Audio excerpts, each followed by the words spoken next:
Let's talk about the violin. Now, I've been playing the violin for about 13 years, so this is a topic I'm fairly familiar with. Let's talk about the parts of the violin. Now, the violin is composed mostly of wood. The violin site specifies woods most commonly used in violin making as maple, spruce, ebony, boxwood, willow, and rosewood.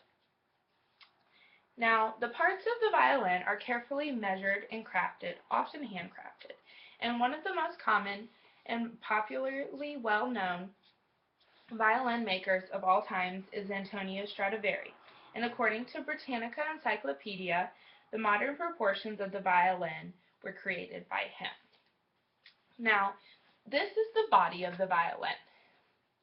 On the body of the violin, we have two F-shaped holes called the F-holes, which are cutouts in the wood in which the sound is emitted. The violin has four strings. From highest to lowest, they are E, A, D, and G. Now, the violin is the highest pitched stringed instrument in an orchestra. On the violin, there are two different ways to tune the strings. The bottom here we have fine tuners. Now, there may only be one fine tuner for the E string, or there may be four for each of the strings in which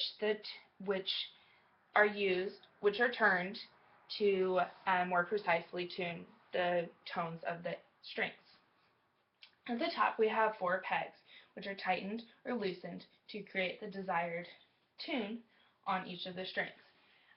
They're tightened to create a higher pitch and loosened to create a lower pitch. Now, the pegs rest in the peg box, the top of the violin, and the strings are wound around one string is wound around each peg. The top of the violin is the scroll. Here we have the fingerboard, which is the black piece that runs along the length of the neck of the violin. The fingerboard, on the fingerboard, the hand and fingers are shifted up and down to reach the desired notes. Now, the strings are held up by the bridge and the tailpiece. According to those of Bovenci violins, the tailpiece serves as an anchor and spacer for the strings. The fine tuners are located on the tailpiece. We also have a chin rest on the violin, and according to Michael Shalleck of violinist.com, the chin rest protects the top of the violin and adjusts for the player's length of neck.